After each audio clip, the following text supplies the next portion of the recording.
Olá, tudo bem?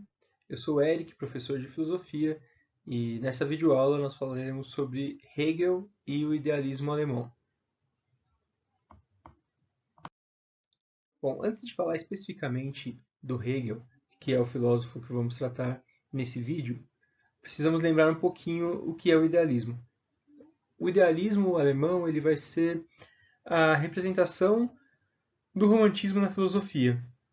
E aquele que é considerado o pai do idealismo alemão é o Fichte.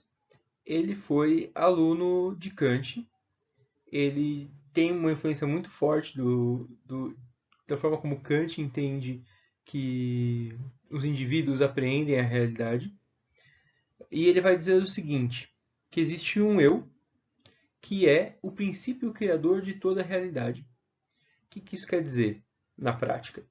Que toda a realidade objetiva, tudo aquilo que a gente vê no mundo, é um produto do espírito humano, é um produto desse eu, que identifica, categoriza e consegue apreender as coisas desse mundo exterior, que não deixa de ser um não eu criado pelo eu. Então vamos lá. Tudo aquilo que está no mundo e é exterior ao indivíduo não pode ser considerado, obviamente, parte do indivíduo, mas só tem significado a partir da interpretação que o indivíduo dá para esse mundo. Então, na prática, o eu, o indivíduo, é criador de toda a realidade que está em volta dele. Guardem bem essa informação aí. O Schelling, que também contemporâneo de Hegel, ele vai discordar do Fichte porque ele não entende que o mundo exterior é simplesmente um não eu. Ele acha que é um pouco mais complexo do que isso. Schelling acreditava que é, existia um princípio único, uma inteligência que era exterior aos homens, que era exterior ao eu e que regia todas as coisas. Essa inteligência, que é o nome que o Schilling vai dar para essa categoria que ele está criando, ela se manifesta em todos os níveis da natureza, inclusive na humanidade, inclusive nos homens. Sendo que os homens, né, o homem e a razão humana são o ponto mais alto, o nível mais alto de manifestação, de realização dessa inteligência na realidade. Bom, o que a gente tem aqui? Então, dois filósofos que estão discutindo a apreensão do mundo e como os indivíduos, como o ser humano, apreende o mundo, como que ele entende o mundo. Dois elementos que a gente tem entre o Fichte e o Schelling. O eu cria a realidade na medida em que ele dá significado a essa realidade que é exterior a ele. E, no Schilling, existe uma inteligência que aparece em toda a realidade, inclusive nos próprios homens, e que é exterior aos próprios homens. É importante observar essas características desses dois filósofos porque elas vão aparecer no Hegel e vão tomar um outro corpo, que vai ser o corpo filosófico aí do pensamento hegeliano. Vamos lá, vamos agora tentar entender diretamente quem foi o Hegel e o que ele pensava sobre como nós lidamos, como nós agimos diretamente na realidade. Então temos aí Hegel, o principal filósofo da continuidade e ampliar a filosofia, o pensamento de Fichte e Schelling, que vai ser um duro crítico de Kant. Já vai tentar entender o porquê. As suas principais obras, Fenomenologia do Espírito, Princípios da Filosofia do Direito e Lições sobre a História da Filosofia. Vamos lá, vamos lembrar um pouquinho do que Kant falava sobre o conhecimento. Então, não sei se vocês lembram das aulas do ano passado, mas vamos tentar refrescar um pouquinho. Kant entendia que a gente tinha dois tipos de conhecimento. Um conhecimento que a gente conseguia, né, adquiria através da prática, através da experiência, ou seja, do contato com as coisas do mundo, e um outro conhecimento que era a priori. Então, por exemplo, Eu sei que uma água quente vai queimar minha mão, porque em algum momento eu coloquei a mão na água quente e essa experiência me deu esse conhecimento. É muito pequeno, né? Muito criança você pode ter uma experiência dessa e você aprende. E aí a gente tem aquele ditado, né? O gato escaldado tem medo de água fria, porque sabe que a água, se estiver quente, pode queimar. Esse é um conhecimento que é ganhado, ele é adquirido através da experiência. Pois bem, o conhecimento a priori é um conhecimento que já está com a gente, ele já vem é, gravado na nossa cabeça, de certa forma. A, a ideia que a gente tem, por exemplo, de que existe um mundo que é exterior a nós, pode ser entendida como uma ideia que é a priori. A ideia de como a mente funciona pode ser entendida como uma ideia que é a priori. A gente pode aprender novos conhecimentos, mas a princípio pode-se entender que a mente funcionou sempre da mesma forma. Pelo menos Kant pensaria algo parecido. Bom, para o Hegel, isso não faz o menor sentido. Tá? Hegel entende que existe um conceito chamado espírito, que existe na realidade, mas ele é ao mesmo tempo substância e sujeito. O que isso quer dizer? O espírito é, ao mesmo tempo, as coisas que estão no mundo e, ao mesmo tempo, ele é o motor que causa mudança no mundo. Então, vamos lá. Vamos tentar entender mais ou menos isso. A substância, a essência das coisas, em geral, são entendidas na filosofia como imutáveis. E o sujeito de ação, normalmente, é aquele que vai causar alguma mudança na aparência das coisas. Essa é uma visão aristotélica da questão de substância. O que o Hegel está propondo é o seguinte: existe uma entidade, existe algo na natureza, na realidade, que conecta tudo e todas as coisas, que está em tudo e, por consequência, é a essência e também é o motor de mudança de todas as coisas. Bom, isso implica entender que a realidade ela é um processo de mudança. A realidade existe um processo histórico. As coisas se transformam, a substância se transforma.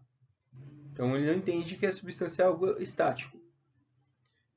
E que o Hegel vai apontar que esse espírito ele possui vida própria e ele é marcado por processos sucessivos e contraditórios. Esse vai ser o movimento dialético que Hegel vê no espírito. Essa é a dialética hegeliana. Bom, eu imagino que esse primeiro slide sobre Hegel tenha sido de uma tremenda confusão e é razoável que seja, porque Hegel é um dos filósofos mais difíceis de ser compreendido até o dia de hoje. Até os dias de hoje, né? No próximo slide a gente vai ver um esqueminha que tenta mais ou menos traduzir isso e aí a gente tenta explicar um pouquinho melhor.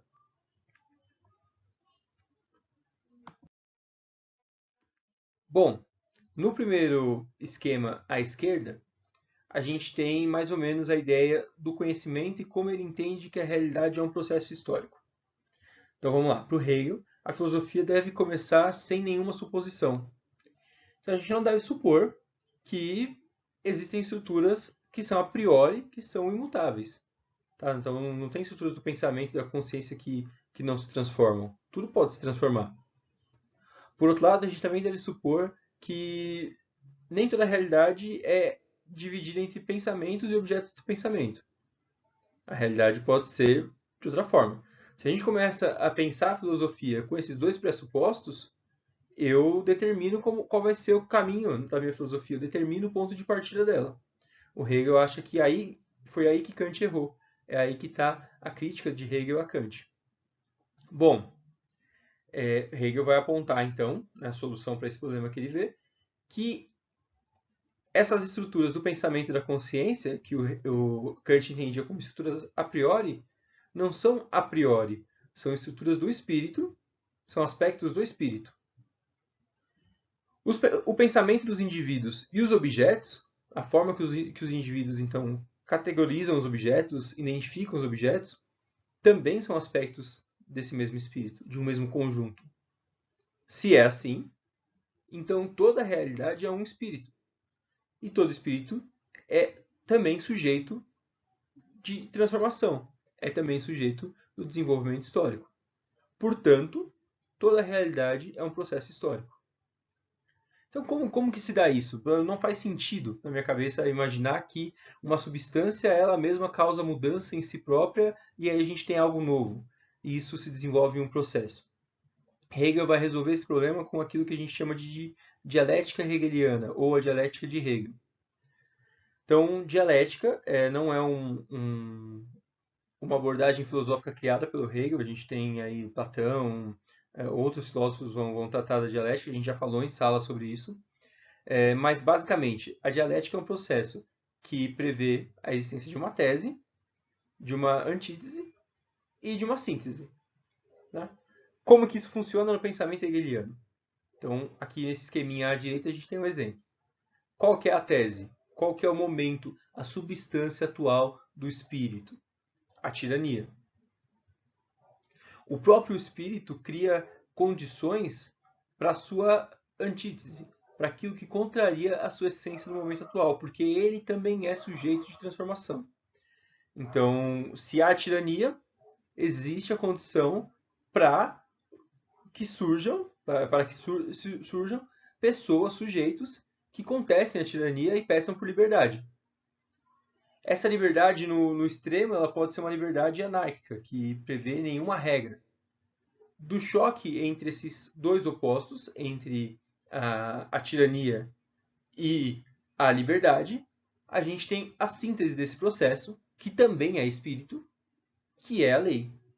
Então, elementos da tirania somados com elementos de uma liberdade anárquica podem gerar um processo de constituição, de um conjunto de leis, que vão reger sem os excessos da tirania e sem os excessos da anarquia. Vão reger a sociedade a partir de uma legislação, de uma constituição. A gente pode pensar isso, por exemplo, em outros exemplos, outros momentos. No caso do Brasil, a gente tem escravidão, a gente tem movimentos abolicionistas, a gente tem fuga de escravos, movimentos abolicionistas, a gente tem, no fim, o fim da escravidão, e no caso do Brasil especificamente, o fim da escravidão, que não deixa aí uma saída efetiva para aqueles que saíram da situação de escravos, né, para os negros que deixaram de ser escravos. Então a gente tem uma situação de tese, que é uma situação de substância do espírito. O próprio espírito cria elementos de transformação, portanto ele cria condições para sua antítese. Vamos pensar aí os movimentos abolicionistas. Do choque entre tese e antítese, nós temos aí o resultado, as leis abolicionistas que aos poucos vão liberando os escravos aqui no Brasil. Então essa é uma visão hegeliana do processo histórico. Aqui o Hegel ele dá um salto na filosofia, porque ele vai colocar a filosofia, o pensamento e o desenvolvimento da sociedade em uma perspectiva histórica de um processo que não chega dado e não se sabe exatamente ainda para onde ele vai. Na verdade, o Hegel vai fazer alguns apontamentos, mas ele põe a filosofia e a realidade como um processo histórico em espiral que leva à busca da verdade. Estão acompanhando até aqui? Eu faço uma pausa aí, tome uma água, que a gente vai continuar a explicar um pouquinho como funciona essa dialética do espírito na prática. Vamos lá. O Hegel vai entender que existem três fases do espírito: o espírito em si, o espírito fora de si e o espírito para si. Então, numa frasinha do próprio Hegel, a semente é em si planta, mas ela deve morrer como semente e, portanto, sair fora de si, a fim de poder se tornar, desdobrando-se, a planta para si. Então, vamos tentar entender um pouquinho disso. Hegel entende a realidade como um contínuo devir. uma constante mudança, uma constante transformação. Um movimento em espiral que não se fecha, que não chega a um fechamento. Só que para que esse movimento em espiral aconteça, para que ele gere cada novo movimento, para que gere cada novo momento, o momento anterior precisa ser negado e ele precisa deixar de existir. Então é o caso, para pegar um exemplo mais simples, da semente, que precisa deixar de ser semente para poder se tornar a planta, que ela já tinha essa potencialidade, e aí sim, tornando-se planta, ela torna a sua potência em ato, né? Ela se transforma efetivamente naquilo que ela pode ser. E ela se transforma em espírito para si, em planta para si. Ok? Bom, então na visão do Hegel, o que a gente tem é um processo dialético onde uma tese gera sua antítese, que vai gerar uma síntese, que por sua vez, essa síntese vai se tornar uma nova tese, que vai ter uma nova antítese, que vai gerar uma nova síntese, que por sua vez se tornará uma nova tese, e assim sucessivamente, num processo em espiral que não se fecha. Daí um processo histórico dialético. Tá? É um processo que vai se desenvolvendo sempre, aí no caso da filosofia do Hegel, em busca da compreensão completa do espírito. É o espírito buscando consciência de si próprio através da realidade. E aí, nesse processo, a gente tem 3 momentos do espírito para o Hegel. Tá? Primeiro, o espírito vai se realizar na realidade através da liberdade e da razão humana. Vai fazer isso em busca de uma consciência de si próprio, então de uma consciência absoluta daquilo que o espírito é através da própria realidade. Hegel vai entender aí 3 momentos, tá? Primeiro, o espírito subjetivo. É a consciência individual, a consciência de cada homem sobre o mundo que o cerca, sobre a realidade. O segundo momento é um espírito objetivo. Esse espírito objetivo ele vai aparecer nas instituições sociais, na família, na educação e, de forma mais acabada e mais perfeita, esse espírito objetivo vai aparecer no Estado.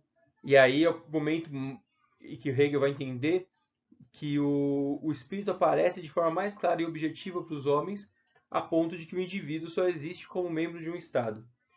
A gente precisa entender um pouquinho também historicamente aqui onde que o Hegel está escrevendo.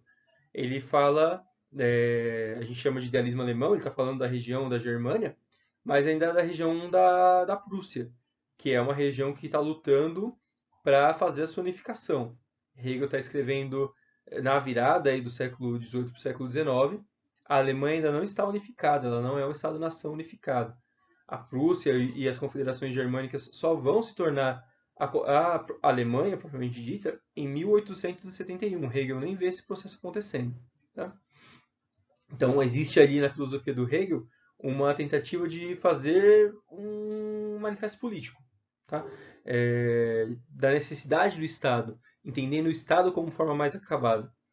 Isso é uma polêmica até os dias de hoje, porque o Hegel é tido por muitos como conservador, e essa é uma visão que pode ser um pouco falha, porque Hegel está fazendo essa filosofia mostrando a importância da unificação do Estado e uma Prússia absolutista, onde o czar tinha poder em cima das universidades. Então ele está fazendo uma filosofia, de certa forma, revolucionária para o momento, para a época que ele vive.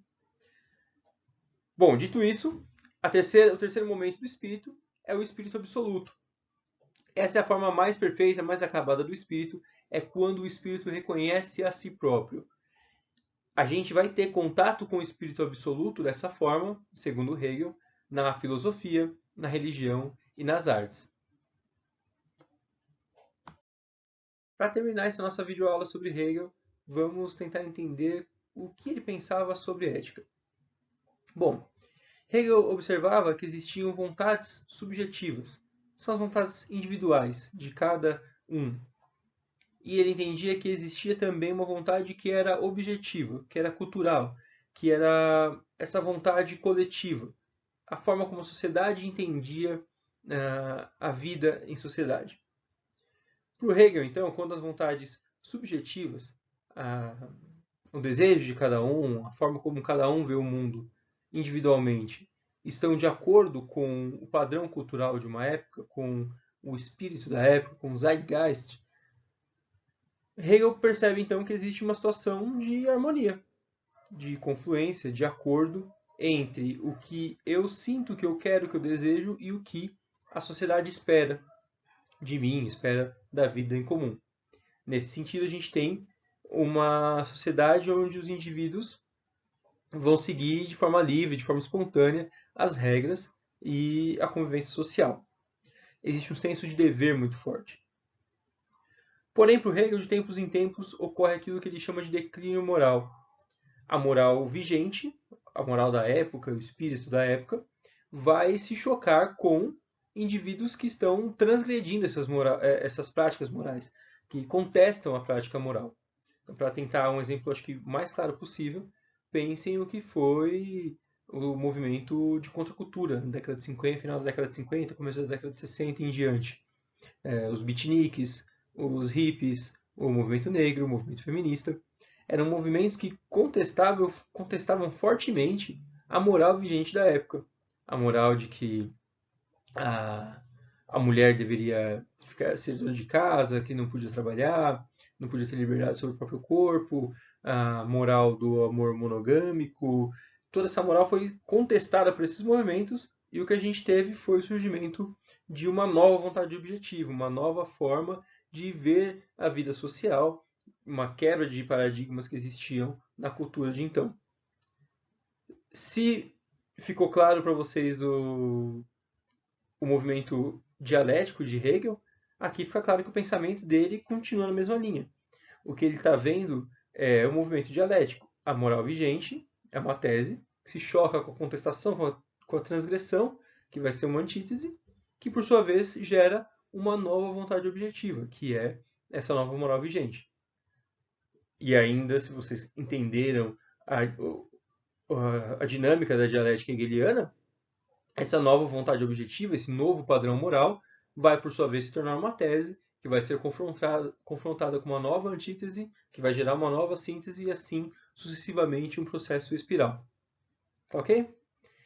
Essa foi a nossa videoaula sobre Hegel. É um tema bastante complicado, bastante complexo, então sugiro que vocês, se for o caso, assistam mais de uma vez o vídeo e não deixem de mandar as dúvidas lá pela Agendedu, pelas mensagens, e a gente vai marcar ainda mais uma aula de conferência sobre esse tema, ao vivo, com todos juntos, e aí a gente pode debater um pouquinho melhor e sanar as dúvidas. Tá ok? Até mais e bons estudos!